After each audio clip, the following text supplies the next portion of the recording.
avy any amin'ny faritra rehetra na ny eto Antananarivo ihany koa zay de mba maniry ty ohatra zany zao hoe zay maniry ny lalana hitanao tsy ty lalana alohan'ny tranontsika eto ty alohan'ny birao antsika eto ty de nangatahany fianakavian'ny Gisèle Rabesala hoe ampitondraina ny anarany satria hoe izy ministra ny kolotsaina révolutionnaire nanamboatra ny tranom-bokim-pirenena io tamin'ny fotoana androny zany dia zavakanto sy ny kolotsaina révolutionnaire kolotsaina zavakanto révolutionnaire zay ny tena marina culture et art révolutionnaire dia ohatran'izay zany tsy hoe anisan'ny efa tafiditra ao anatiny ny Gisèle Rabesala fa be dia be zany tolo-kevitra avy any amin'ny olona dia nitsangana ilay komity rehefa nekeny ny filan-kevitry ny gouvernement dia io komity io amin'izay nandinika de misy asa lava be moa le izy satria misy fakana ifotony ny hevitr'olona sanatria misy mitsipaka sy ny sisa dia ankehitriny zany aloha 320 mifoto-drafitr'asa efa tafavoaka antsika izay dingana samihafa izay arak'izay nambarako teo zay de indro omeko antsika ary ny hoe reto daholo izy ireo ny avy eo anivo ny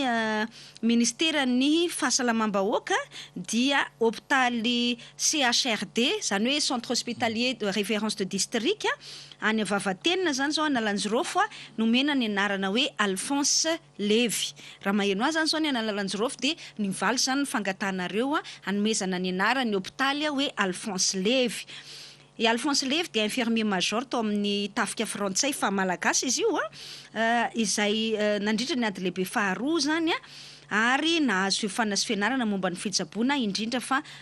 mari-pahaizana mikasika an'izay fitsaboana izay de niverina niasa izy zany niverina teto Madagasikara izy zany de niasa tao amin'ny hôpitaly Vavatenina de tao zany nanokana ny fiainany dia nodimandry tao izy ny taona 477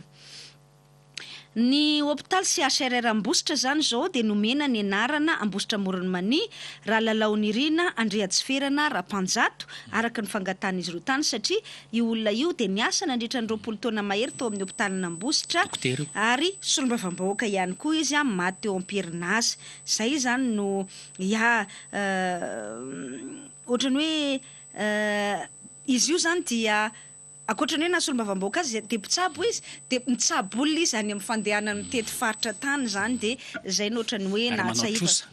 na tsy manam-bola de manam-bola de nitsabony raha Lalaonirina Andreatsiferana Rapanjato mbola ministera ny fahasalamam-bahoaka ihany ao amin'ny CHRR Manakara any Afidivinany io zany centre hospitalier de référence ny faritra zany Manakara dia ny dokotera Pandidy tena nahay ary prime ministre tamin'ny andron'ny fitondrana teo aloha professeur Zafy Albert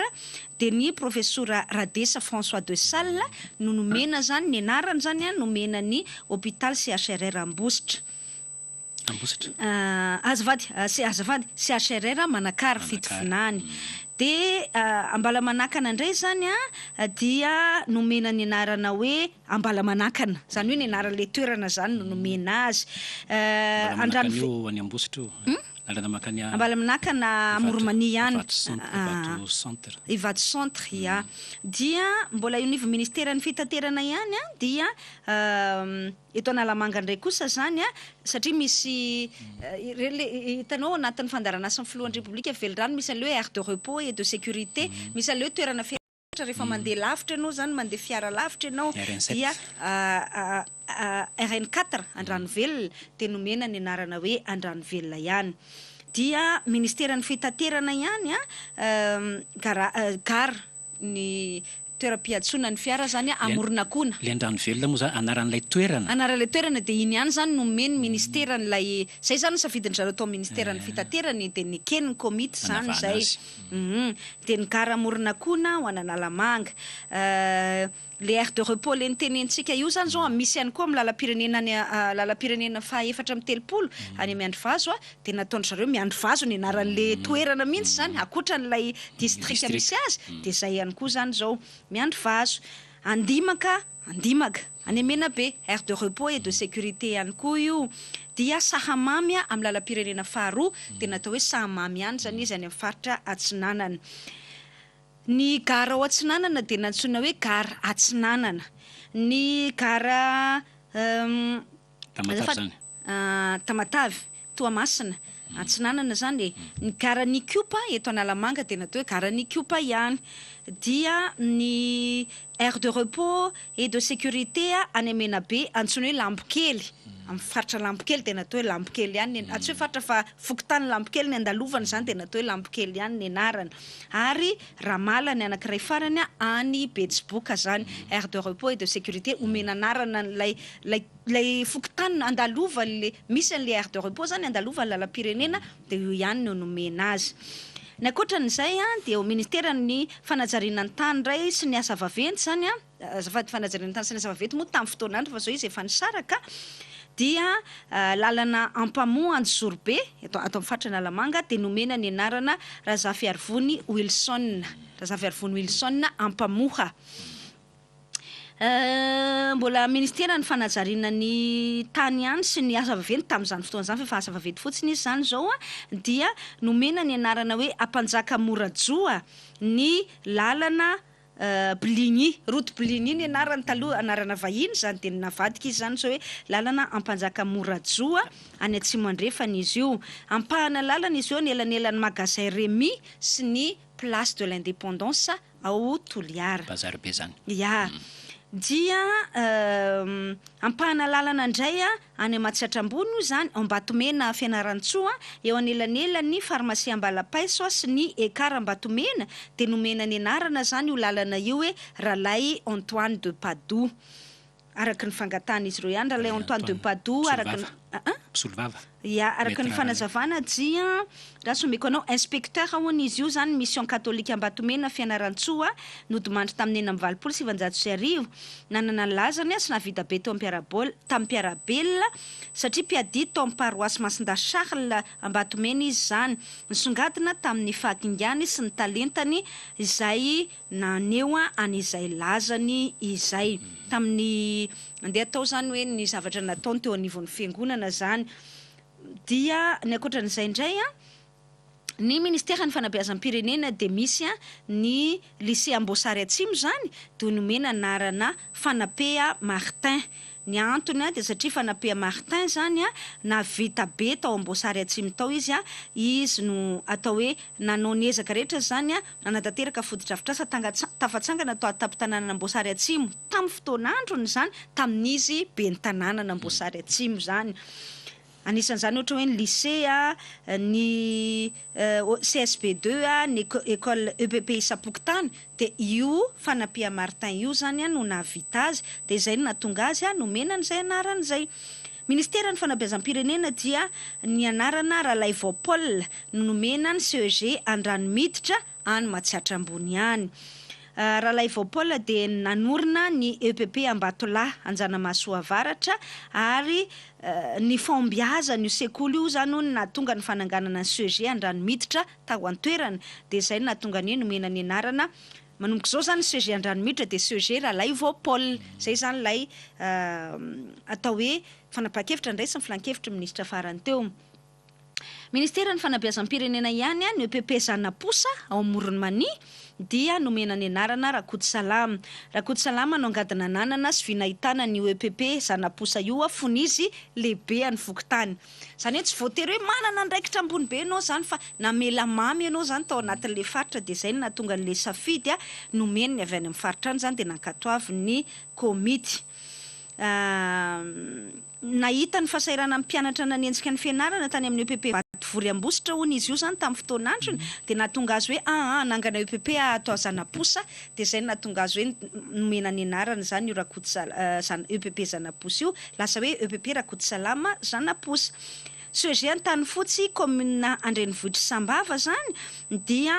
nomena ny anarana Rabe Michel. Rabe Michel hono zany no nanangana ny sekoly CEG Antany Fotsy voalohany Sambava tamin'ny taona 1,750 dia mbola izy ihany koa nanangana ny EPP Atsirabe Sambava ny taona 5,70 ary marobe zany foto-drafitr'asa natsangana tao Sambava nahatonga ny tany an-toerana ny safidy an'izay anarana hoe Rabe Michel izay. CEG Antany Fotsy voalohany CEG Rabe Michel zany izy manomboka izao. Lycée Ifaniera Ikongo fitovinany ihany io zany, any fitovinany io zany Ifanoera Ikongo io zany dia nomena ny anarana le maresaka zany hoe lasa lycée le maresaka ifanera ikongo zany ny antony de azony le tany izay nanorenana an'io lycée io zany hoe navita be izy zany tamin'ny ohatrany angadina nanana izy zany nipoirana izay lycée any Faniera Ikongo izay ary teo ihany koa ny ministera ny fanabeazam-pirenena ihany de ananatsika anarana ihany koa zany lycée Mananjary Maharo Hita Tsaravavy Mananjary any Avatovavy io nomena ny anarana Vongo Emmanuel. I Vongo Emmanuel indray de ampanjaka teraka ny taona 700 ary nanomboka nianatra tao amin'ny EPP Mananjary. Isan'ny mpampianatra voalohany hono izy tamin'ny faritra Vatovavy fitonany ny taona 700 ary nandritra ny 9 taona hono izy de niandraikitra n'izay asa na mpampianatra izay sy ny tantana zany niandraiketa ny asa ny mampanabe ary rehefa nisotro nono izy de nitodika nody tany Marohita izay toerana fiaviany dia izay nahatonga ny hoe nomena ny anarany ampanjaka Vongo Emmanuel zany ny lycée Mananjary Maharo Hita Tsaravavy any Vatovavy Mananjary zany Vatovavy. Zay amin'ny ankapobeny raha ohatra ka asiana fanazavana kely hoe iza ny nahatonga ny inona zany hoe 3 zany ndreo aloha ny tafavoaka fa mazava ho azy zany mety misy maheno zao tsika ny tokantrano any satria 100 mahery ny antota taratasy voaray raha tsy diso aho 770 ny antota taratasy voaray nanaovan'olona fangatahany de mbola mandinika andreo ny komity zany fa mandeha tsikelikely satria ny toromarika nomeny filan-kevitry ny gouvernement tamin'ny fotoan'andro ny tenen'i Andriamatoa Prime Ministre dia tapahan'ny komity zany ilay anarany de entina angatahana fankatoavana amin'ny filan-kevitry ny gouvernement dia hoentina angatahana ny fankatoavana eo anivon'ny filan-kevitry ministra mbo fantatry ny filohan'ny republika ihany koa zany zay rehetra izay zany dingana zay sika vao miroso amin'izay hoe fanomezana anarana izay ka raha ohatra mbola tsy tafiditra tao anatin'io andiany voalohany 3 io ny tolokevitra izay nataonao mety misy miteny zao ohatra ny eto Antananarivo renivohitra zao be ihany koa ny voaray fa mbola tsy tafavoaka zany dia mbola misy ny andiany manaraka izy foana zany izy foana izay asa ataon'io komity io tsy hoe ho rava vetivety zany le komity fa komity ipetraka maharitra andinika an'izay fangatahana ataon'olona izay no fanazavana mikasika an'iny fa de arabaina zany izay faritra efa ofisialy io ary mbola nao fampahafantarana an'izay ny ministera amin'ny alalan'ireo direction régionale na fitaleava-patra samihafa andefa ny taratasany amin'ireo lycée sy CEG sy fotodrafitrasa tahaka ny hoe hôpitaly tompony andraikitra amin'ny lalana sy ny sisa ireo zany mba afahana mametraka le anarany eo amin'le toerana zany de mba ampahafantarana ny olona hoe zao ny fanovana indray zany manomboka izao iatsonany ity anaran'le toerana ity marena fa tena dingana lehibe vitan'ny ministera mihitsy io ary tena ao anatin'ny famerenana mihitsy ny hoe maizy antsika mba manana ny tantarantsika ihany koa ao anatin'izay ataontsika hoe fanandratana zany ny malagasy antsika izay mba tsy hoe anarana vahiny intsony no itazomana ny anaran'ilay toerana io zany mbola misy lanona ofisialy ara-panjakana rehefa tena manome batemy an'le anarana iny moa de miankina amin'ny le fotodrafitrasa miankina amin'le tompony andraikitra anivon'ny fotodrafitrasa samihafa fa ny ofisialy avy aty ministera zany zao de ny ohatrany hoe mandefa taratasy zany zay mampafantatra hoe tapaka ny filan-kevitry ny ministra tamin'izao tika dia irosona ny fampafantarana anareo azy de mba anjaran'ny ohatra hoe anjaran'ny commune amin'ny lalana anjaran'ny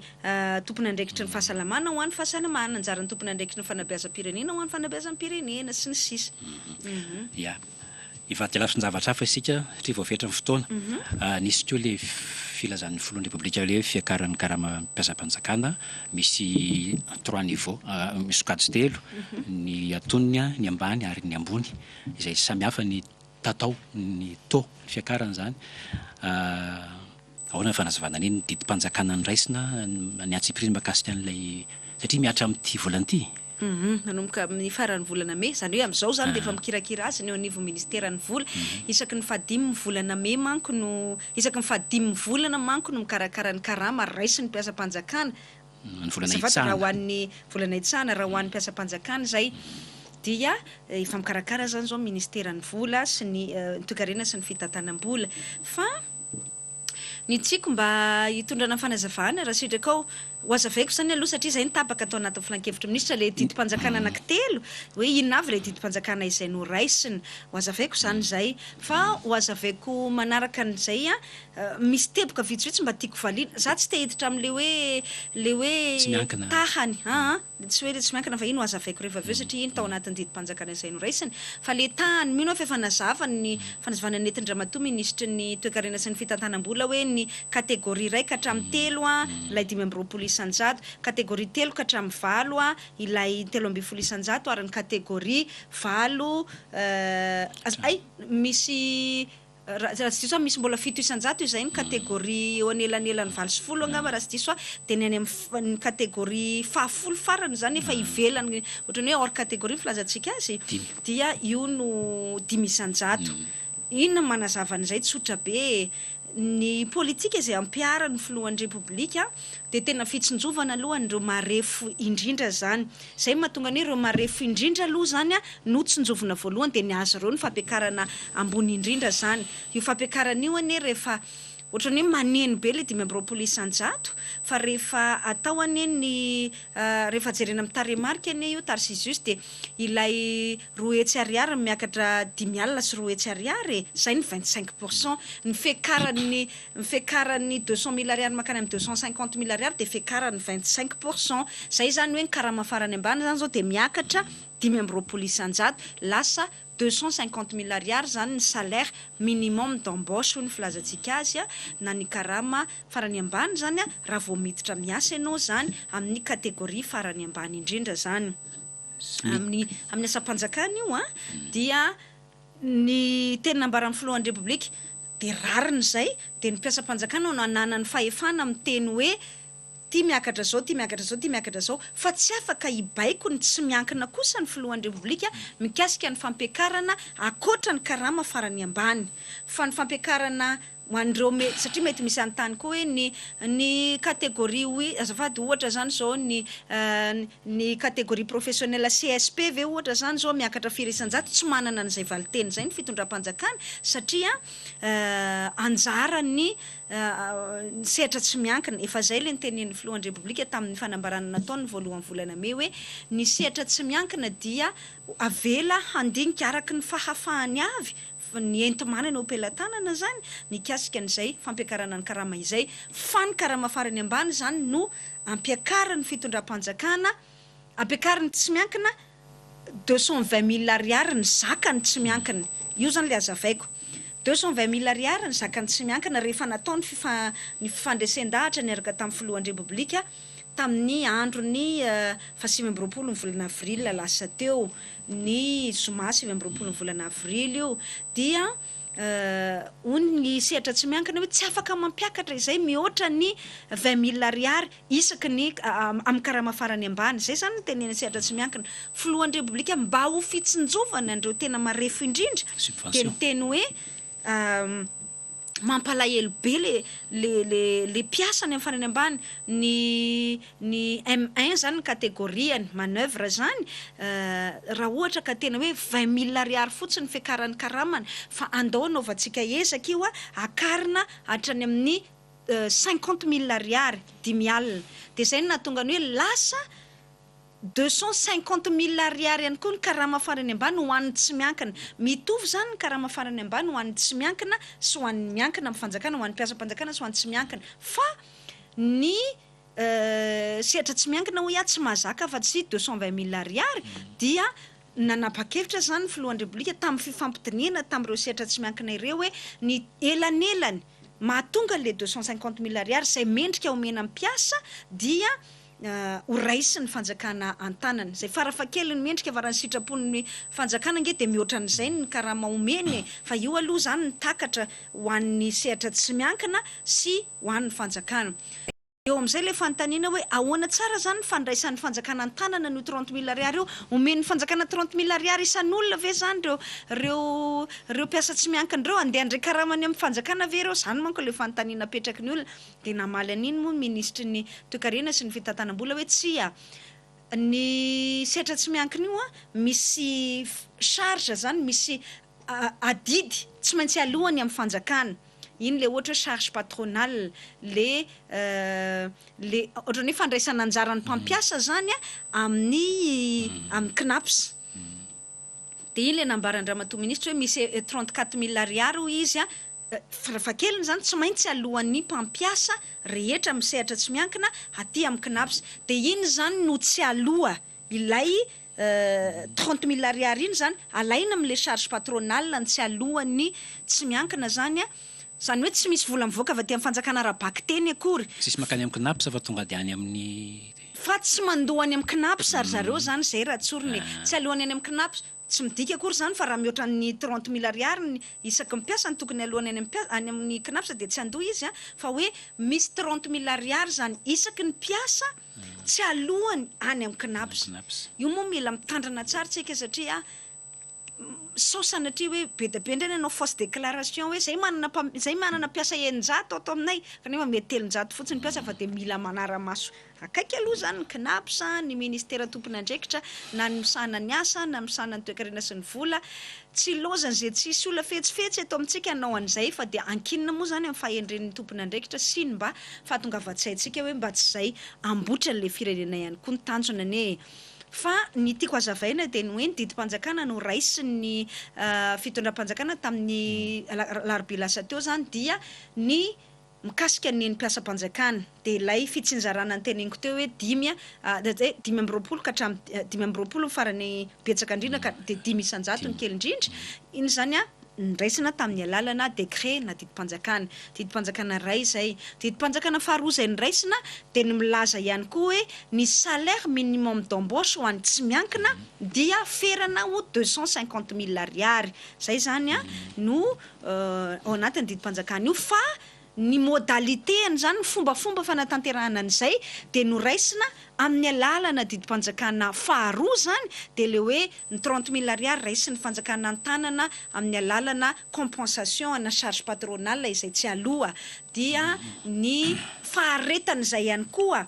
zay zany tsy maintsy niraisina atao anatin'ny didim-panjakana ihany koa fa tsy hoe mandrakizay doriamena ny fanjakana dia handofoana ny na hoe tsy ampandofoana zany any sehatra tsy miankina ny 34 000 ariary io fa efa misy fandiniana nataon'ny ministera ny asa sy ny fampananana asa ministera ny toe-karena sy ny fitantanam-bola ary ny sehatra tsy miankina direction générale des impôts ny CNAPS efa nisy fandiniana mikasika an'izany ty hoe atreto ny fetran'izay zany amin'ny ty taona ity aloha zany mazava ho azy fa ny aorinan'izay dia everiko fa efa misy ny fandiniana mikasika an'izay any anivon'ireo sampan-draharaha voakasika ireo zany araky ny nodiniana atao anatin'ny filan-kevitra ministra raha teo zany. Zay zany didim-panjakana 3 no noraisina zany voalohany ny fampiakarana karama ho am-piasam-panjakana, faharoa ny fampiakarana ny salaire minimum d'embauche na ny SME ho an'ny sehatra tsy miankina ary ny fahatelo ny modalité na ny fombafomba na tanterahana n'ilay fampiakarana karama ho an'ny sehatra tsy miankina. Zay zany Tarcisius.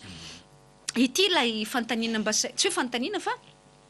mba misy an'ity fanamariana ity tiako azavaina ihany satria hitako hoe tsika moa zay misy ao amin'ny tantaram-baiboly ao hoe vahoakan'Israely tamin'ny fotoan'androny tsy mitsahatra menomenina mihitsy de ohatran'izay ihany koa ngamitsika malagasy hoe ninina ho ataon'ny fitondram-panjakana hoe de tsy mitsahatra menomenina mihitsy de tafiditra ao anatin'izany zao hoe fampiakarana karama io de gaga ako hoe voalohany de zao ny zavatra nytenin'le olona reto roa reto ny tena ho asiko valina satria reto mba tena nanaitra ary hitako ihany hoe indraindray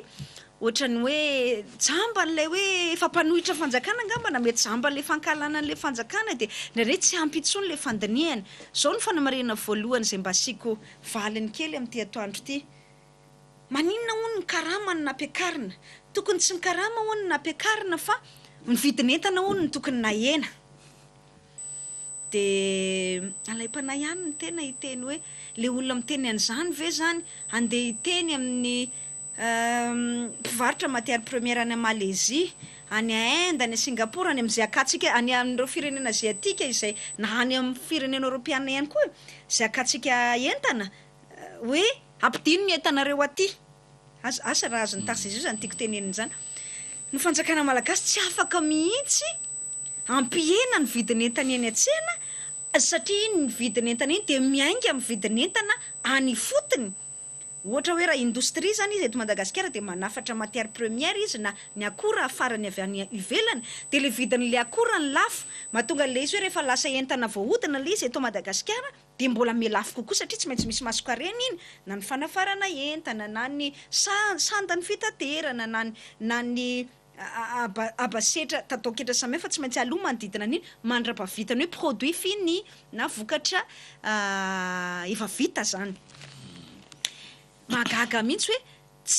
tsy manana fahefana ny fitondram-panjakana malagasy ibaiko ny vidin'entana eo amin'ny tsena iraisam-pirenena ka tsy afaka zany ny fitondram-panjakana malagasy hibaiko hoe anao didim-panjakana ilaza hoe ampidino ny vidin'entana eny an-tsena tsy afaka anao an'izay satria tsy afaka hamono ny mpandraraha ihany koa tsy afaka hamono mihitsy ny mpandraraha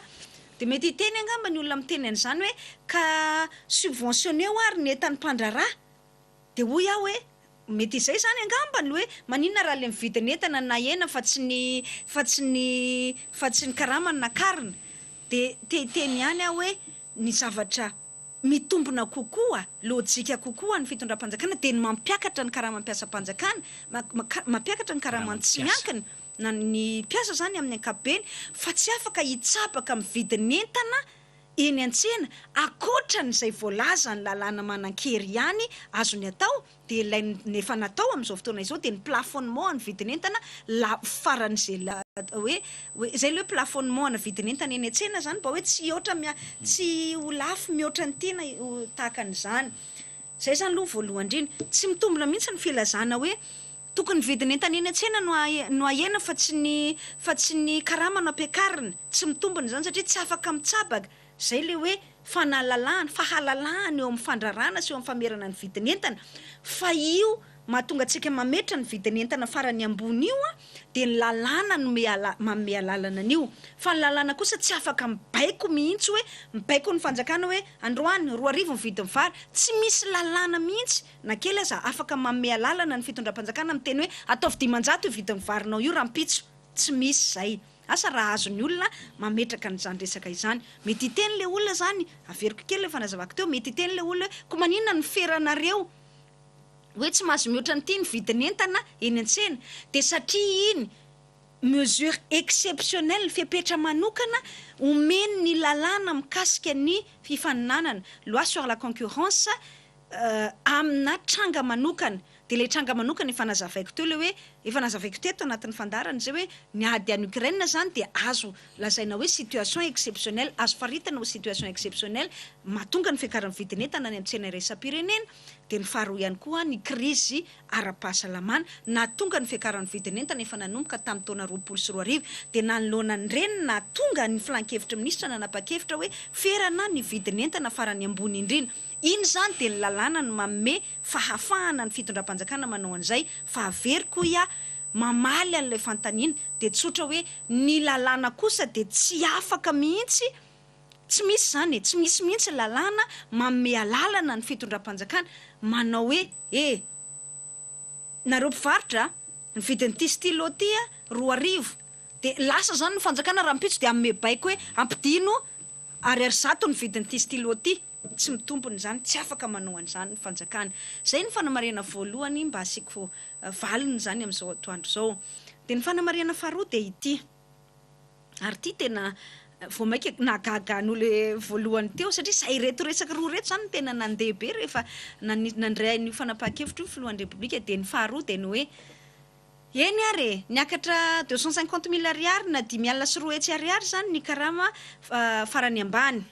na ho an'ny miankina na tsy miankina fanjakana io zany de avy amin'izay ry manam-pahaizana zany rehetra milaza manao hoe fa zao ane sady ohatrany hoe te haneso ihany zany ny te hanambany an'ilay fampiakarana karama nataon'ny filohan'ny repoblika de ny hoe rehefa jerena ane io karama 250 000 ariary io dia avadika amin'ny euro io de lasa eo amin'ny 750 euro eo 59 euro eo io zany zao ny karama farany ambanitsika zany no raha vadika amin'ny euro dia 59 euro le 250 000 ariary zany de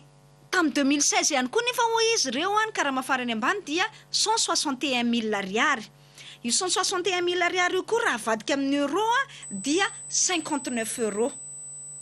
de te-hiteny izy zany hoe tsy niakatra akory ny karamanareo ry olona fa nareo fotsiny ohatra ny ampiasoan'ny fitondram-panjakana eo fa mbola 59 € tahaka ny tamin'ny 2016 ihany ny karamanareo amin'ity zao 2022 zao. De gaga ny tena rehefa jery an'le izy. Voalohany de hoe zao ara fantaniko tsotra ho anareo zay miteny an'izany. Tokony tsy nakarina ary ve zany le izy fa najanona 200 000 ariary ihany. Zay aloha zany ny fantaniko voalohany indrindra. Satria nanakarina ary le izy de nitovy amin'ny 100 € tamin'ny 2016 ihany amin'izao fotoana izao. Voalohany zay. Izy indrindra lasa ohatran'ny hoe ridicule mihitsy indrindra le adevitra eto amin'ny firenena fa faharoa de ity. Ka ianao zany miteny hoe 59 mitovy lanja amin'ny 59 € tamin'ny 2016 ny lanjan'ilay 250 000 ariary 59 € amin'izao fotoana izao. Zay zany ny fanazavana ataony. De hoy iago, mitovy ihany koa ary ve ny entana azonao tamin'ny 59 € tamin'ny 2016 sy ny azonao amin'ny 59 € amin'izao fotoana izao. Ary ty ny tena zava-dehibe, isika nge eto Madagasikara fa raha tany andafy manko tsika de marina zany hoe ny vola en cours de vola euro ny ifaneraserana sy fividianana entana eny an-tsena ka normal zany raha ohatra hoe mbola 59 € tamin'ny 2016 sy 59 € amin'izao fotoana izao zany fa te-hiteny hoe mitovy ve ny entana voavidinao tamin'ny 59 € en 2016 sy 59 € amin'izao 2022 zao. Ary ny farany indrindra de ity. Raha ohatra aza ka ilay 220 000 €, fa 220 000 ariary no faritany sehatra tsy miankina de mbola ambany ilay 59 € resahany zareo. De hoy azy zany milaza manao hoe ka dikan'izay ary ve zany? Satria mbola amban'ilay 59 € zany tokony tsy nakarina an'ilay 220 ary ve zany lay karama 161 000 tamin'ny 2016 satria rehefa nizoina de mbola latsaka ilay 59 € tamin'ny fotoan'androny. Zay le teneniko hoe indraindray koa mba asina fisainana kely ihany fa tsy de hoe faly anentsika fotsiny fa mba misy minimum de raisonnement na farafahakeliny ihany zany amin'ny fomba fijery mba andinihana an'izay. Za te-hiteny eto raha ny sitrapony sehatra tsy miankana aza dia 220 000 ariary ny karama farany ambany nomena amin'izay hoe kategoria M1 zay. Fa ny fanjakana ny finoan'ny repoblika aza nanam-piniavana mba ny teny hoe ataovy 250 000 ariary satria tena mikaikaiky loatra ny mpampiasa. De tsy mendrika isorana ve zany zay fihetsika natao zay satria mbola mitovy amin'ny vidin'ny euro tamin'ny 2016 ihany mitovy mividin'ny euro amin'izao fotoana izao. Amiko kosa tsy logika loatra zany. Amiko kosa tsy mitombina loatra zany. Ary amiko kosa tena mauvaise foi zany hoe ohatran'ny maheno anareo de ohatran'ny te-hitenareo hoe tokony tsy nakarina ihany fa mitovy lanjany tamin'ny euro tsika nefa ny ariary ny resaka fa tsy euro tsy hitovy mihitsy ny 161 000 ariary tamin'ny 2016 sy ny 250 000 ariary zao. Ny fitondram-panjakana raha mba nampiakatra an'izay na de ao anatina contexte na crise sanitaire mondiale na anatina zava-misy maneran-tany zay tsy ahafahamanoatra sy ny ady maneran-tany zay tsy ahafahamanoatra fa ny filohan'ny repoblika nahatsapa hoe mafy loatra ny aina mpampiasa ny mpiasa azafady indrindra de nanapa-kevitra n'izay fampiakarana ny karama izay de tsy ho akarina ary veo zany le zay zany mba fantaniana tiako asiana fanamariana zay fotsiny mba tiako ny resahana mikasika an'iny Tarcisius everiko fa nilaina ihany ny mitondra valiteny tahaka an'izany indraindray mba tsy ohatran'de hoe anjaka tokana de marina daholo foana ny zavatra indraindray na de hitanao aza hoe mampiome ho fitenin'ny tanora indraindray avoaka rehefa mba mitondra adevitra zany hoe anoerana n'ilay fanapa-kevitra raisy ny fitondram-panjakana de lasa mivoana tahaka an'izay le izy de mba nitondrana n'izay fanampanazavana kely zay mba ampiratra ny fomba fijery fa tsy de hikatona mandrakariva ao amin'ny metiny hoe alako bika tsy tiako tare. Iverena vetivety le ho an'le tsy miankina le hoe les cotisations patronales lay vola arotsaky ny mpampiasa ao amin'ny CNAPS raha ny fahazoko azy amin'ny ankapobeny iny mitambatambatra ny tsonjovana ny fisitrondronon'ilay mpiasa raha ohatra ka radalana ny momba n'ilay mpiasa sy lay orinasa sy ny mpampiasa tsy manova ny zony amin'ny vola raisiny rehefa misotro ronono ve ilay tsy nandoavan'ny mpampiasa nylay cotisation 30 000 ariary ao amin'ny CNAPS fony izy mbola niasa fa tonga de raisin'ilay mpiasa avy hatrany tamin'izy mbola niasa aona fipetraka zay. Ka zay nge le hoe raisy ny fanjakana an-tanany zany hoe raha ohatra zany lay mpampiasa tokony handohan'le vola makany amin'ny knaps de tsy mandoha izy fa le tokony alohan'iny zany arak'izay fanazavana nataony filohan'ny republique de ino raisy ny fitondram-panjakana an-tanana zay le teneniko hoe karazana compensation zany no atao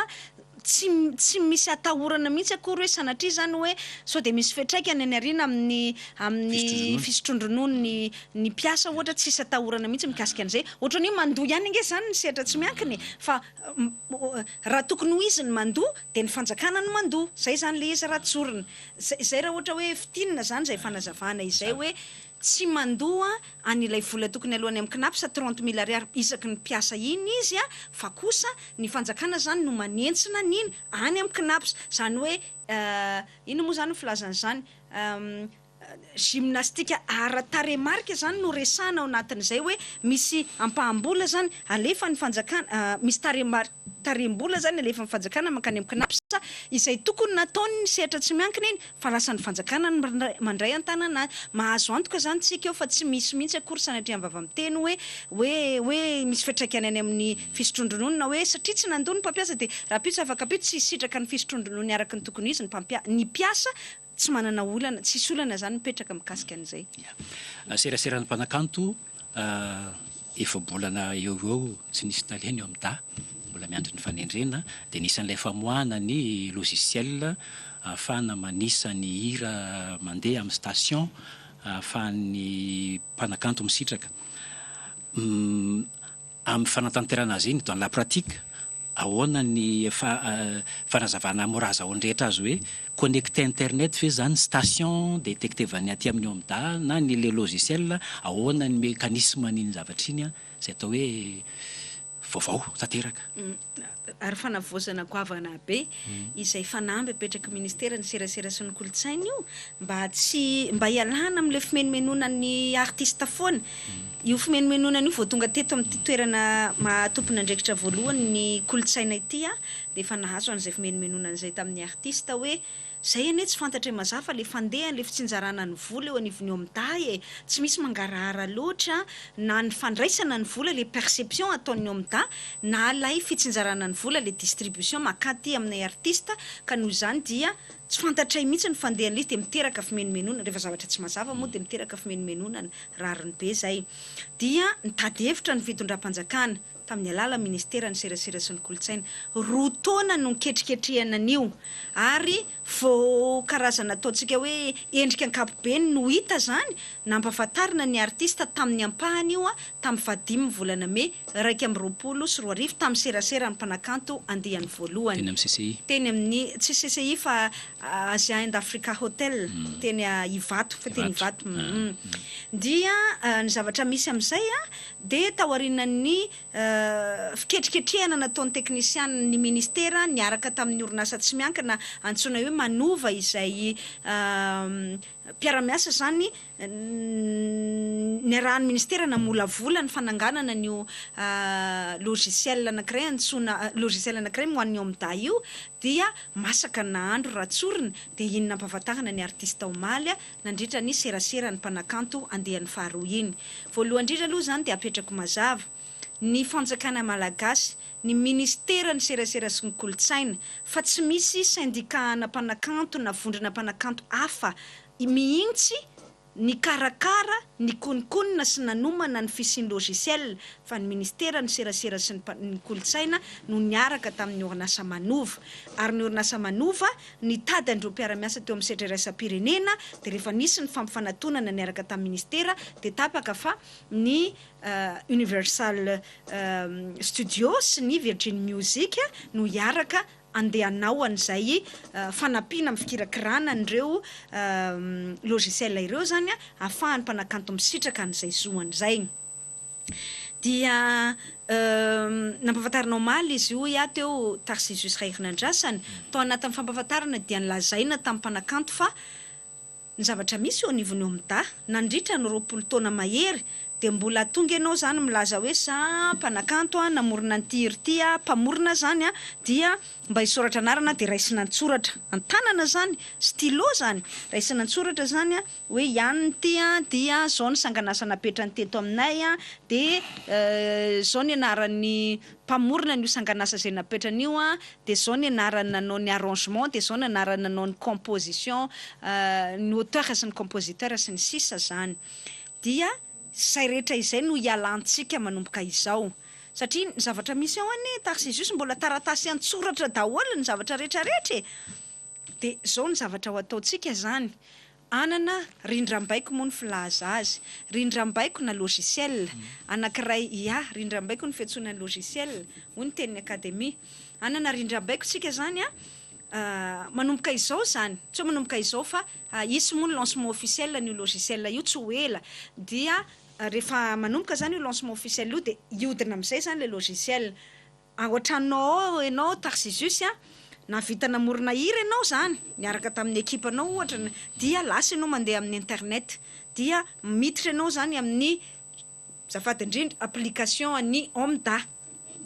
azonao tao io zany na amin'ny solosaina na amin'ny finday sy ny sisa de lasa ianao zany mandeha amin'ny application antsoina hoe Omda ny application mitovy amin'ireny application hitantsika hoe Google Facebook sisa de miditra amin'ireny ianao zany miditra amin'iny ianao zany application ny Omda iny de tsindrinao io application de ao amin'izay zany ianao ohatra misy miteny ianao zany ohatra raha mbola satria manomboka amin'io zany lasa ohatrany hoe manomboka miditra mpikambana daholo aloha ny artista rehetra zany fa tsy mbola misy na de efa mpikambana atao amin'ny Omda ianao taloha de tsy maintsy mbola miverina zéro daholo satria tsy mbola manana an'le données mihitsy tsy inscription en ligne zany inscription en ligne zany mazava hoazy de miditra ianao amin'le rindram-baiko de ao misy hoe devenir membre hoe miditra ho mpikambana ianao zany de tsindrinao iny de mameno anarana ianao de mameno mombamombanao ianao de CIN ianao etsetraetsetra rehefa fefenao zay rehetra izay de mahazo avy hatrany ianao rehefa any ambadika any zany le logiciel miasa any amin'ny Omda zany de mahazo avy hatrany ianao laharana mahampikambana iny zany numéro d'identification anao ao amin'ny Omda de rehefa eo amin'izay ianao zany de miainga amin'ny numéro d'identification anao amin'izay iny ianao afaka mampiasa miditra amin'izay ianao anatin'le rindram-baiko ny Omda de ampidirinao fotsiny le numéro d'identification anao de manana ianao zany ohatrany hoe rindrinao manokana ao anatin'io application ny Omda io de ao anatin'io amin'izay ianao hoe ampiditra hira de ampidirinao zany ny hiranao ohatra zany zao mandray ohatra anankiray ohatra hoe i Ricky zao ohatra zany mety manana hira maro be izy de mbola tsy maintsy ampidirina tsirairay ao anatin'ny rindram-baiko io zany zay hirany rehetra izay de rehefa manana données be dia be amin'izay zany ny Omda de mahafantatra hoe ty hira ty de ianona namorona azy ianona no nandrindra azy de ianona no nanao feoany de ianona nanoratra ny toniny azonao le hira mihitsy nampidirina fa tsy hoe titre akory non le hira mihitsy titre sy le hira sy le audio mihitsy zany dia zay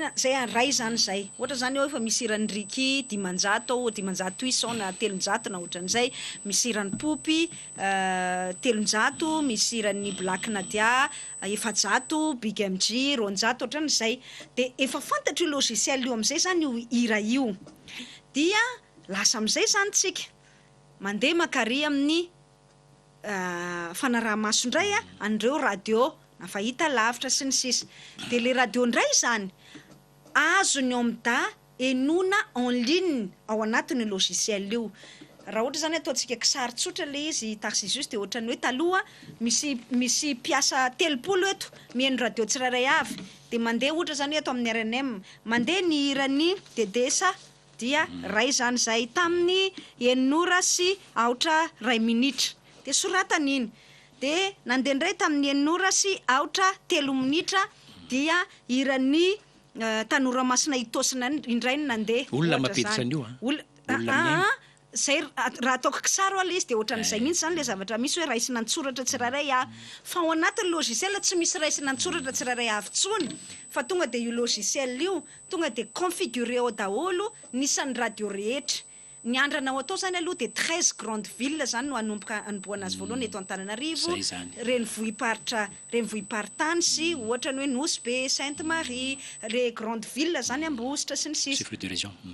Chef-lieu de région mbola tsy izy rehetrarehetra fa 13 zany no anomboana azy voalohany amin'ny mahandrana azy zany. Dia tsy misy tsony zany hoe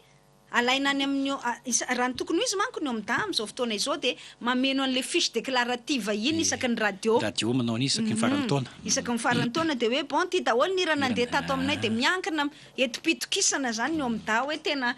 marina tokoa ny lazain'ny Tarcissus fa ny RNM de nandefa ny hirany de Fenerive tamin'ny fahen'ny volana May tamin'ny rora sasany tolakano de eti-patokisana zany zay eo anatiny eo amin'da fa amin'izao fotoana izao tsy mila rehefa manomboka zany io logiciel io tsy mila intsony Tarcissus manao an'le déclaration satria efa anananay en temps réel amin'ny fotoana zao tsika amin'ny teny zao zany ohatra zao le logiciel any amin'ny amin'da de ny feo atsika menatany ho eniny ao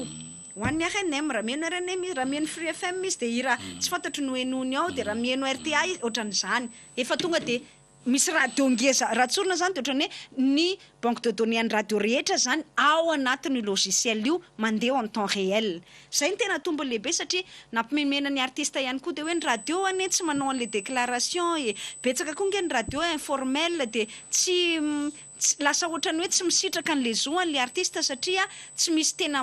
mandeha ampahamarinana sy ohatrany hoe ampahitsina. Manomboka zao zany tsy mila tsisy an'izay olana izay intsony raha vao mandeha io logiciel io fa tonga de any anatin'le logiciel daholo tonga de ohatrany hoe misy sofina 300 miheno zany eo raha tsoriny de amin'ny radio 300 ohatra zany de tonga de fa eno tsirairay avy eo mandeha en temps réel Free FM. Amin'izao amin'ny rora sy sasany mahery 10 minitra izao dia ny hiran'ny Tinsemena no nandeha de tonga de ananany eo daholo de tonga de isam-bolana zany tonga de manana compte anao manao hoe niran'ny Tinsemena nandeha indroapolo de ohatra zany zao Tinsemena mpikambana de mandeha izy am'le manana numéro d'identification izy de miditra ao anatiny eo amin'da fotsiny izy de mahafantatra hoe nandeha impiry ny hirany tamin'ny radio izavy.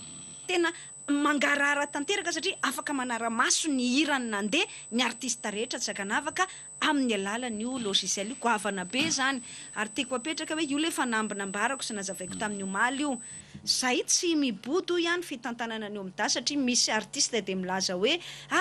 allo zay samy artiste ihany mikirakirana anao tsy olan'izay fa ny anany napetraka hoe raha mbola ny ministera ny miandraikitra ny amin'da de anao an'io fanavozan'io izahay hoy moa ianareo artiste hoe tsy ilainay zany raha matoa ministra tsy ilainay zany raha lalatina fa alony anay andeha amin'le taratasy ihany sy le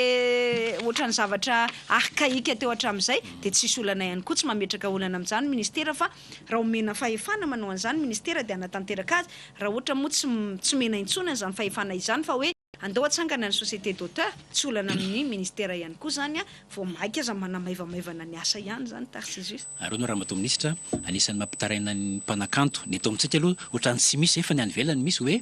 ohatra zao zay mpiasa ny radio sy ny télévision manao production de mampiasa feokira na hira na mpanakanto amin'ireny cassette no isan'izany taloha na ny CD mivoaka amin'izao hoe tout droit réservé diffusion publique etc tsy mandray amin'iny mihitsy ny mpanakanto de ohatr' zay koa le hoe manao interprétation any amin'ny boîte de nuit any amin'ny etsetera de manao reny zany de ohatrany verimaina daholo fa mipetraka ho soratra hoe tout droit réservé de ahoana indray fanisana satria iny tena vola be amin'ny mpanakanto fa ny radio eo ihany satria prod na ny indicatif mandeha famantarana na feokira famantarana mpiasa anakireo amin'ny radio na ny amin'ny production zay tsy mandeha en ligne any amin'ny radio akory fa mety hoe prod mandeha amin'ny vidéo ny any vazaha zao raha vao alefanao Facebook le ohatra James Last ohatra bloqué vaniny satria ny codé informatisé amina code binaire ilay MP3 de ny tsika malagasy manao amin'izay hoe ny tsika mandeha raha anaovana feokira zany zao ohatra hoe raha sokininika de mandeha ny zanako ao anatin'le ohatra zay natao lafika ohatra fa raha James Last io bloqué ny tsika tsy miola zay Madagasikara ahoana fa efa ao anatin'le fanavozana kasain'ny ministera apetraka izay ny resako teo manko teny radio fa marina tena mipetraka tokoa le olana hoe ny bara ny karaoké ny discothèque etc zay mandefa nireny hirana mpamorony reny zany ny production de hoe atao ahoany reny zany ny production aloha raha mbola audiovisuel na émission inona de avy hatrany dia hitan'le logiciel avokoa ianao zany na atao hoe fandaharana tsy topotrano miony de mandefa feokira sika ohatra de misy tompony ny feokira alefatsika amin'ny tsy topotrano miony iny de tonga de hitan'le logiciel avy hatrany iny zany fa tsy mila hoe tonga de fantany iny zany hoe anianiny ity raha ohatra ka ao am'le base de données zay le teneniko teo fa ho an'ny bara sy ny sisa zany de efa nazavaina tamin'ny omaly zay nandritra ny seraseran'ny mpanakanto hoe efa misy ny fifanarahana amin'izao fotoana izao fampifanantonana amin'ny direction générale des impôts mikasika andreny zany hoe any amin'ilay licence zany no akana mialoha an'ilay vola tokony ho an'ny mpamorona de iny moa zany forfaitaire ohatra hoe licence catégorie numéro zao na catégorie numéro zao apetraka ny direction générale des impôts moa manao an'iny de mifandray amin'ny direction générale des impôts zany izahay zany hoe nomda zany efa misy ny fampifanantonana hoe amin'izao fotoana izao amatarana sy amaritana ny hoe ohatrinona ny tokony zany anjarany omda amin'iny perception na licence izay ataony direction générale des impôts iny eo zany mbola adevitra hoe ataotsika prélèvement à la source le zany hoe tonga de alaitsika vao mandoa licence le olona isan-taona zany dia ao anatin'iny efa misy fitsinjarana hoe misy zao isan-jato iny zony mpamorona sy ny sisa de efa mirotsaka ny amin'ny omda dia zany rehetrarehetra izany zany no itenenako fanavozana ary goavana be io fanavozana io tsy hijanona amina hira fotsiny io fa azafady indrindra mpamorona mpanao tantara de efa ho hita ao ihany koa mpanao tononkalo ohatra de efa hita ao ihany koa mpanao cinéma ohatra de efa hodiniana rehefa vita zany ny mozika nanaovana andranazy de aorinany ny mozika de hitatra amin'ireo le fandaharana hafa zay mety mandeha amina fahitalavitra na radio ka mety ahitana resaka famoronana mba ahafahan'le mpamorona misitraka n'izay zoan'izay andalam-panaovana daholo zany goavana be io chantier io fa mandeha miandalana zany izy io ary ny anomboana azy de io resaka mozika io sotrabetsaka ivatelo lafin-javatra fandray sika zao sika miteny zao any atsimoatsinana ny foloan'ny repoblika mitokana zavabita ary tato ato maromaro ny zavabita nitokatokanana ohatrany hoe efa miaina sady pré-campagne isika ve zany zao efa ao anatina fampirizakevitra savaranonando fa lasa makany eritreritra satria fa mamana ny fefotoam-piasana ny foloa de ahoanany am'izay ny fitsarana momba lalam-panorenana tamin'ity maraina ity dia nampiantso an'ireo mpisehatra raha politika samihafa mpanohitra tao tao ny HVM tao ny filoha teo aloha avy amin'ny team tao ny ohatra hoe ny mpanao politika tsy miaraka amin'ny fanjakana tsy miaraka amin'ny fanohanana ny fitondram-panjakana zany inona ny nampianatsony ny fitsarana avy lalam-panorenana de ny hoe manazava mikasika ny ezaka atao manodidina an'izay ampangarahara sy ampandeharaka ny tokony ho izy ny fifidianana manaraka ary namalindry zareo ny fanakianana sahady izay ataon'ny mpanohitra hoe mbola tsy manomboka miasa kory izahay de efa teneninareo sahady fa hoe isy ny alabato isy ny doublon etsetretsetra isy ny fitanilana ataonay manjary lasa tenenina hoe lasa vo tsy manomboka akory zany ny resake de efa tonga de ny any amin'ny vokatra nametrahana adevitra matony fitsarana avy momba ny lalam-panorenana nampiantso mikasika an'izay midika zany zay fa efa miompana makany amin'ny fifidianana izay ezaka ataon'ny fitsarana avy momba lalam-panorenana amin'izao fotoana izao rariny zany raha ohatra hoe aty amin'ny heritaona sy tapany latsaka kely milohan'ny fifidianana de rariny be zany rehefa manomboka miresaka fifidianany zany tsy misy adevitra mihitsy zany tsy midika akory zany fa hoe efa pré-campagne Tarcisius mahatonga amin'ny teny hoe tsy pré-campagne de ity inona moa ny zavatra nitranga tamin'ny pré-campagne ary zay foana matetika ny fanao hatramin'izay fa tamin'ny pré-campagne tamin'ny 2018 Rajonary mampianana ange 2018 vao nanao hoe paozina première pierre vao nanao hoe fametrahana vato fototra ary fa ny filohan'ny repoblika ange nanomboka tamin'ny taona 2019 taty amin'ny faraparany 2019 de efa nanomboka nanao fitokanany ny tiako tenena hoe anatina fanohizany fanatanterahany asa amin'ny filohan'ny repoblika amin'izao fotoana izao raha mitokana zava-bita tamin'ny farany herinandro teo zao tsika nanambitana mba nisan'ny tokanina ny tany Antsirabe ny zava-bitatsika tato amin'ny ministera ny serasera sy ny kolotsaina fa zao izy any Atsimo Atsinanana mitokana zava-bita ihany koa tany Miandry Vazo izy fa talohan'izay tany Morondava ny ankoatran'izay rehetra izay tsy nitsahatra nitokana foana nge filohan'ny repoblika Miandry Vazo fiangonana Miandry Vazo tany fiangonana tsy nitsahatra nitokana foana nge filohan'ny repoblika nanomboka tamin'ny fin 2019 nakaty zany hoe tena mbola ao anatin'ny fanatanterahana ny asany tanteraka ny filohan'ny repoblika fanatanterahana feno ny asany ary fanatanterahana tanteraka ny asany filohan'ny repoblika tsy misy mihitsy hoe pré-campagne raha iresaka pré-campagne tsika de ngamba ny azo atao hoe pré-campagne ary tena par excellence hono fiteny vahiny azy de ny hoe ny année électorale na ny taona mpifidianana iny ianao vao mody miazakazaka manao paozana première pierre ary RN6 de avy eo tsy hita le izy fa vao vita vao niala avany Andriamatoa Erajonary Mampiana de nampidiana ihany koa ny engin fa raha ohatra ny filohan'ny repoblika kosa ve zao itokana ny ampahandalana efa vita amin'ny RN 44 de omena tsiny ve izy hoe pré-campagne nefa ny asa efa natombony efa foviana le zany hoe teteny fotsiny hoe ny asa tokana amin'ny filohan'ny repoblika zao kosa efa asa efa natombony tao anaty en plein mandat tao anatin'ny feptom-piasany fa tsy azonao hiampangana azy mihitsy zany hoe manao pré-campagne izy na hoe manao mangalatra départ hono fitenenana hoe efa manao fampelezakevitra mialohan'ny fotoana sahady fa tena manao ny asany amin'ny mahafilohan'ny repoblika azy izy mitokana zava-bita ary hatramin'ny farany ty taona ity ary mino fa na amin'ny 2023 ary mbola mitokana zava-bita raha ohatra aho manao paozana première pierre de mety manaiky fa raha mitokana zava-bita kosa ngamba everiko fa tsy azo anakianana azy mihitsy zay hoe manao fampelezakevitra mialohan'ny fotoana fa tena mbola ao anatin'ny asany tanteraka samihafa zany le manomboka sy le mamarana samihafa mihitsy ka samihafa ndray mamarana izy satria vita ny asany ny velo rano nampanantenen'ny vahoaka ary zay nataon'ny filohan'ny repoblika amin'izao fotoana izao iny feo amin'ny endrika ankapobeny aloha zany de mamory olona de miresaka politika manazava andaram-pirenena manampy fampanantenana io zany zao mety mahatonga an'ilay eritseritsy ny hoe efa campagne fetsika pré-campagne fetsika so iny zany no anavahana an'izay ny hoe pré-campagne sy hoe tsy pré-campagne tsy misy ane de tena hoe vanim-potoana mazava zany lazain'ny lalàna ka hoe sanatria vava miteny tsika mandika lalàna zany amin'izao fotoana izao tsy misy mihitsy ataontsika hoe fe-potoana mazava lazain'ny lalàna hoe manomboka eto natao pré-campagne na manomboka eto tsy mahazo manao mbola tsy mahazo manao an'ity satria lazaina fa fampelezakevitra mialohan'ny fotoana na tsy fantatro fa ny fampelezakevitra aloha ny tena faritany lalàna zany hoe amin'izao manomboka sy ny sisa fa teteny fotsiny zany eto hoe na inona mety ho fiampangana atao amin'ny filohan'ny repoblika dia manao ny asany tanteraka izy amin'ny maha filohan'ny repoblika azy satria zao manko mahagaga raha pré-campagne de pré-campagne ihany koa ne zany nataon'ny tiako Madagasikara tany tany aloatra mangoro tany Parafaravola ry zareo donc rehefa izy natao hoe pré-campagne na omena tsiny amin'izay de rehefa izy tsy omena tsiny amin'izay ngamba everiko hoe asany andavanandro ny filohan'ny repoblika ary tsy voazao ny filohan'ny repoblika ny mamory olona sy miona amin'ny vahoaka fa efa nataony foana zany nanomboka tamin'ny 2019 nakaty fonction régalienne zay ngambany mety zay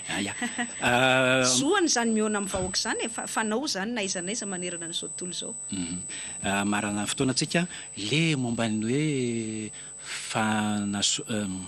tsika nankalaza ny andro iraisam-pirenena ny fahalalany fanaovan-gazety tamin'ny 3 May teo de Madagasikara ny hemotra laharana maromaro de manana ny fijeriny ny ministera hoe tsy maharesy lahatra ilay fandaran'ny RSF Reporters sans frontières ny ka Madagasikara ao na marina moa fipetraka izy iny Ramatoa Minisitra tena marina zany ary eto tena milaza mihitsy amin'ny hery ray manontolo mihitsy no anoherana sy itsipahana an'iny fanasokajiana izay nataony Reporters sans frontières iny satria very larana 70 mihitsy Madagasikara 40 points mbola tsy nisy angambany zany ary rehefa jerena nefa le antony tena ilazany ny anamarinany zany an'ilay hoe fahaverezany laharan'ny Madagasikara de zavatra tena tsy mitombina mihitsy ny voalohany aloha de satria resaka lalàna tamin'ny 2024 no hamotorany na iangany zany nanaovany hoe mbola misy manjavozavo ihany ozy izy, mbola misy eo ihany ho izy ny riska hoe mety ho voafonjany mpanao gazety raha sendra voaheloka amin'ny asa fanaovan-gazety. De hoe aho hoe de tsy nahita ve ny Reporters sans frontières kosa tena mba ara-tsi-panahy kosa zany de tsy nahita ve ny Reporters sans frontières hoe taty amin'ny taona 2024 nge efa niova ny lalàna ary efa ny lalàna 2024 ohatraohatra enina zao ny lalàna manan-kery raha mikasika ny asa fanaovan-gazety fa tsy ny lalàna 2024 ohatra 7 tsony noho izany zany zay de efa mampiseho an'le ara-tsi-panahy ny Reporters sans frontières ary ny tena mahagaga de manana soloteny eto Madagasikara izay mpanao gazety tokony mahalala farafahakeliny amin'ilay lalàna manan-kery miatra momba ny asan'le mpanao gazety de manaiky an'izany hoe satria moa voalaza de hoe misy panel d'expert nanao an'iny fandiniana iny de tsy nisy ve panel d'expert nefa expert ry zareo miala tsiny ara ametraka fisalasalana mikasika ny maha expert ny zareo tsy fantatry moa le olana anontaniana fa hoy aho hoe expert zany any ianao manam-pahaizana ezany anarany hoe mana expert manam-pahaizana de farafahakeliny takan'izany ve de tsy fantatra hoe efa tsy le lalàna 2024 tsony nge ny miatra fa efa lalàna 2024 ary ny arahany rehetra nahita nge fa ny lalàna 2024 de ny arahan'ny mpanao gazety rehetra tamin'ny ankapobeny nanakina mihitsy hoe manohitohina sy manitsaka ny fahalalahany de rariny zany raha ny lalàna 2024 zany jerevanao de tena hoe mampatahotra tokoa zay fahalalahany asa fanaovan-gazety zay fa efa novainy iny de ny RSF sy ny panel d'expert ny irery ihany eto ambonin'ity tany ity mandinika momba Madagasikara fa tsy malala ny farafahakeliny mikasika an'izay hoe lalàna manan-kery eto Madagasikara izay hono ny antony nahatonga n'ilay fahaverezana laharana be dia be ho an'ny Madagasikara. Faharoa manarakarak'izay de anisan'ny tena nanaitra anay ihany koa no hoe zao ny teneniny nisy hoy izy faux témoignage na fijoroana vavolombelona sandoka zany nataony TVM CRNM na ohatrany hoe namalina ny zavatra nataona mpanao gazety tsy miankina mpanao gazety correspondant étranger anankiray zany correspondante étrangère moa io tena marina anankiray zany tamin'ny resaka anohanana tany amin'ny faritra atsimo nankere zany any amin'ny faritra atsimo de tonga de zao ny fanontanianay hoe inona rehefa TVM mamoaka le reportage de lazaina fa diso avy hatrany ny RSF ave zany sy ny panel d'expert no mitsara maka ny toerany fitsarana milaza manao hoe nareo ny diso fa nareo marina tonga de izahay satria zany mpanao gazety amin'ny sehatra miankina amin'ny fanjakana na ny RNM sy ny TVM tonga de diso avy hatrany tonga de tsy mahay avy hatrany tonga de mpanao témoignage sandoka avy hatrany fa rehefa mpanao gazety avy any ivelany zany tonga de marina tahaka ny tenin'Andriamanitra ny zavatra ambarany tsy akosa hoe tasy zay mahatonga ny amin'ny teny tsy pahanay marindrano gagabe maheno an'le resaka rehefa aveo satria hoe ny vahiny tamina fandarana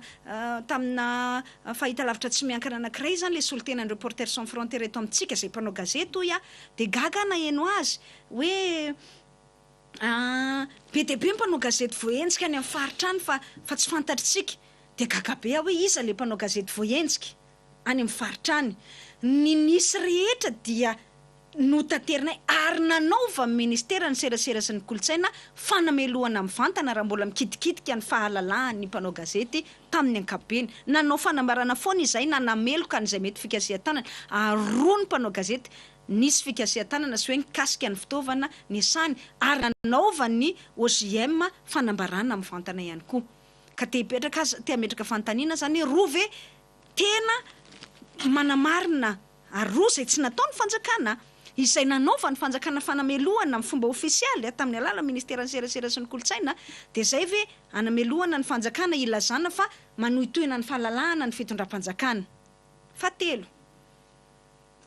betsaka ny mpanao gazety izay nogadraina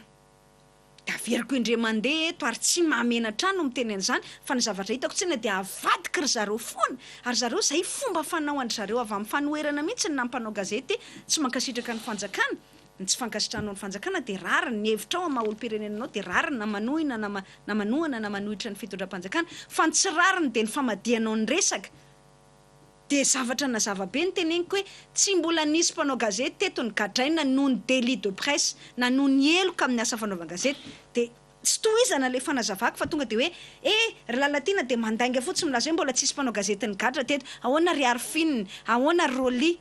Arfinina tsy nigadra noho ny asa fanaovan-gazety, Roly Mercia tsy nigadra noho ny asa fanaovan-gazety, ka aoka tsy anaovana fangaroana voraka satria mamita bahoaka ianareo amin'izany fomba firesaka reo zany. Averiko ary mariny ity tsy azonao iodivirana ity, tsy resaka asa fanaovan-gazety na nenjehana ny Roly Mercia, tsy resaka asa fanaovan-gazety na nenjehana ny Arfinina Elsoa, fa resaka eloka infraction de droit commun. Rehefa tsy azonao kosa zay de mialatsiny fa ianao zany tsy mahazo resaka fa tsy hoe ny fanjakana ny terenao anohitohina ny fahalalana satria zay metimety aminao de terenao fotsiny hoe fanjakana manitsakitsaka amin'ny fahalalana asa fanaovan-gazety. Averiko indray mandeha ity fanjakana ity mbola tsy nanakatona hainao manjery, tsy araky le lainga izay aparitaka tamina reportage nataona mpanao gazety vahiny,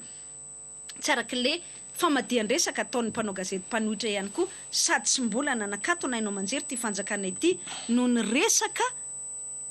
fahalalana amin'ny teny zany na ny resaka asa fanaovan-gazety, ary tsy mbola nanagatra mpanao gazety noho ny eloka mikasika ny asa fanaovan-gazety fa eloka voalaza ny fehezan-dalàna famaisana na nenjehana nireny olona ireny. Tsy misy idiran'ny fanjakana, tsy misy idiran'ny fahalalana ny asa fanaovan-gazety na kely varavety azy. Fehany Tarcisius de mazava be ny anay, tsy mitombona ary tsy azo raisina hoy ny fitenin'ny mahay azy, nitatitra izy nataon'ny Reporters sans frontières, ary aminay de tsy misy crédibilité na kely aza satria tsy mifanaraka amin'ny tena zava-misy marina, ary lainga mialatsiny fa zay mihitsy lainga ny namotorana na ny nanaovana ny base ny angana tao anatin'le fanasokajiana satria lalàna efa tsy misy mandaingenge zany milaza hoe lalàna 2016 zany efa lalàna 2020 misy, ary faharoa lainga ihany koa ny filazana fa tsy ekenay fa hoe tonga de ny mpanao gazety ny TVM mandainga fa ny mpanao gazety avy any ivelany manana marina, tsia fa izy ianao no afaka iserige na hitsangana arbitre na hitsangana ianao ilaza manao hoe satria zay RSF sy ny panel d'expert anay de tonga de mamaritra avy hatrany, tsy mila fitsarana tsy mila ninina fa zay no mitovy amin'Andriamanitra miteny hoe tia marina de tia ny diso. Tsy azonay ekena izany Tarcisius ary tsy pahanay marindrano ary mariako sotran'Andriamanitra. Fa raha hoe tsika malagasy rery manko ny nanohitra azy de ohatrany hoe de tena tsy rariny mihitsy, fa firenena tena demokratika lehibe tahaka ny Suisse, tahaka ny Belgique de tena nanohitra amin'ny fomba ofisialy mihitsy ny fanasokajiana nataon'ny RSF iny. Za moa zany tsy resaka amin'ny firenena tahaka ny hoe Tunisie, Algérie, Liban, Russie, Chine sy ny sisa, reny ihany koa nanohitra fa mety ho azo edikevitra ihany reny manahoana, fa raha Belgique, Suisse zany kosa ngamba raha ny fahalalana tsy misy adevitra any nefa de tena nanakihana mafy ny fanasokajiana nataon'ny Reporters sans frontières ihany koa, zany hoe tsy Madagasikara rery, ary zany hoe betsaka ny mahita fa azo ametrahana fisalasalana feno ny crédibilité na ny fahatokisana an'izay tatitra nataon'ny Reporters sans frontières izay.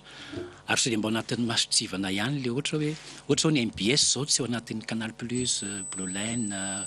farany teo ny sonata amin'ny Star Times, Parabole,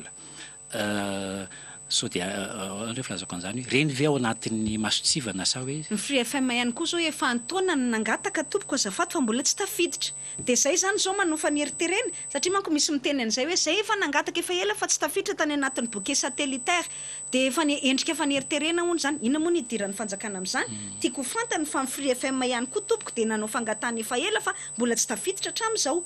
eny efa le tafiditra nitsoahana le tiako resahana, le efa tafiditra nitsoahana tafiditra nitsoahana fa napahakevitra ny fitsarana. Za kosa tsy afaka mihitsy Tarcisius na kely azy hanao remise en cause ny indépendance sy ny souveraineté an'ny fitsarana malagasy ary tsy misy na iza manerana n'izao tontolo zao afaka manao remise en cause na afaka mitsipaka ny fahaleovantena sy ny fiandriana ny fitsarana malagasy na iza zao azy. Mety manaiky mety tsy manaiky za zao raha le resaka hoe misy hoe mpampianatra tany Mananjary de hoe nogadraina le izy satria namoaka zavatra tamin'ny tambazotra tserasera sosialy de hoe nitorian'ny gouvernora sy nitorian'ny solombavambahoaka ny nosy-varika de hoy aho hoe raha hevitra za manokana zao de hoy aho hoe hitako tafahoatra na disproportionné hoy isika amin'ny teny vahiny ny sazy izay nahazo an'ilay mpampianatra kanefa zay ny didin'ny fitsarana de tsy anjarako no manao remise en cause n'izay manaja n'izay fanapahan-kevitra ny fitsarana izay satria zay le fitsaraham-pahefana foto-kevitra masina tsy maintsy adzaintsika satria ny lalam-pandrenana ny baiko azy principe de séparation des pouvoirs eto amin'ity Madagasikara ity ka ohatran'izay ihany koa lay didim-pitsarana mazava mikasika ny MBS hoe tsy mahazo mandefa amin'ny satelita arak'izay fanapahan-kevitra nataon'ny fitsarana izay de tsy afaka manapa-kevitra mikasika an'izay tsisy afaka manao remise en cause n'izay didim-pitsarana izay satria zay le fahaleovantenany fitsarana ka zay le teneniko hoe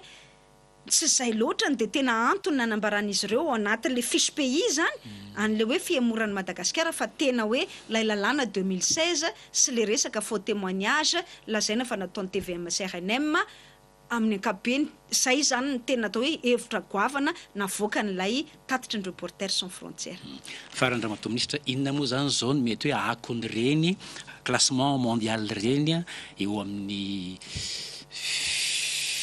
Madagasikara manoloana ny zao tontolo zao? Ny tanjona ne de mazavy io ohatra ny tenin'ny filohan'ny Repoblika tamin'ny tany Washington rehefa jerena de misy manana tompony ary palelo de malagasy samy malagasy ohatra antsika ihany de misy manana tompony te dénigrer na te hamotika an'le firenetsika any mason'izao tontolo zao. Tanjona nge de tsotra hoe aratsiana endrika zany eo mason'izao tontolo zao hoe tena didi-jadona mihitsy eo Madagasikara izay ny tiantenenina zany nefa le olona miteny an'izay afaka miteny malalaka na amin'ny tambajotra tserasera sosialy na amin'ny hainao manjery samihafa de mitetenao manjery mihitsy le olona miteny an'izay fa rehefa nasaina teto amin'ny TVM de tsy niakatra zay koa zao mahagaga zany tsy hita zany ezaky ny TVM zany tsy hita zany ezaky ny hainao manjery mpanjakana zany misokatra amin'ny adevitra demokratika tsy hita izany tamintsika nanao an'io lalàna io tamin'ny 2020 de ny classement tsika 2020-2021 zany raha ny tokony ho izy de tokony hita hoe nanova lalàna de nefa tsy nisy resaka kanefa milaza ry zareo tamin'le hoe ry panel d'expert ny zareo hoe ny cadre légal anisan'ny singa nanaovana fitsarana tamin'ny fanasokajiana io cadre légal efa tsara tarehy be efa manja ho ny fitenin'ny tanora azy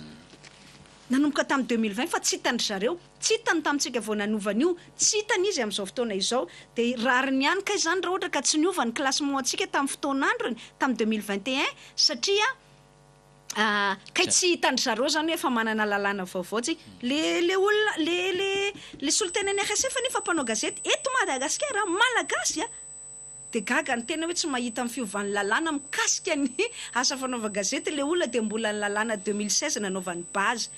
ino moa andry zareo iny ny tanjona hoy de hoe anaratsy endrika ny Madagasikara fa zao fotsiny fanontaniako hoe mbola samy malagasy anie mbola malagasy anie ianao de mahita tory tsara ve zany zao rehefa hoe ratsy endrika le firenena malagasy any ivelany noho ny tsy fitanteranao araka ny tokony izy ny tena zavatra misy marina eto amin'ny firenenao raha ohatra tena tia tandrazana fa tsy jambena an'le fankahalana an'le fitondrana satria ny tena marina lasa le hevitra politika an'ilay olona kana hevitra no mibahana fa tsy ilay tena zava-misy marina lasa alako bika tsy tiako tare zany de mitovy miverina amin'le tenin'ny filohan'ny Repoblika hoe misy de malagasy de faly anao campagne de dénigrement any firenena malagasy any ivelany ka zay mahatonga mampieritreritra hoe nga moa tsy firenenao izy io nga moa tsy lazainao fa tianao io firenenao tianao le firenenao nefa de aratsianao de faly are anao manaratsy azy any ivelany mba mahagaga ihany mazava ho azy moa raha vahiny indray de hoy aho hoe efa ny raha nyrehetra nahita nge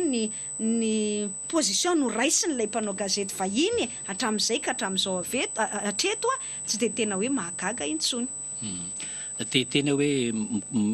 miconfirme an'izay ve raha matoa misy hoe andrefesana ny démocratie ny classement zay moa ko nandrasako ao amina firenena anankiray ny fametrahana ny filara ny fahalalana amin'ny tena amin'ny firenena iray tsy mijery an'le fihemorantsika izany zao fa ny principe général ny tiako hatongavana principe général me zay mihitsy tokony hoe andrefesana ny fahalalana amin'ny tena inge singa ao anatin'ny démocratie zany hoe andrefesana ny fenitra démocratique ao anatin'ny firenena zany ny fanasokajiana tahaka an'ireny fa fanasokajiana miainga amina zavatra mitombony sy crédible fa tsy hoe le olona le panel d'expert manome hevitra tsy tian'le fitondram-panjakana de zarany aza atao zay anaratsy endrika an'le fitondram-panjakana zay le toeriko mazava tapitra amin'ny fotoanantsika efa mihoatra kely asa raha misy minitra vitsivitsy ahafanao tsy efa nioatra be fa zay fotoanantsika zay efa nioatra be gamba faranantsika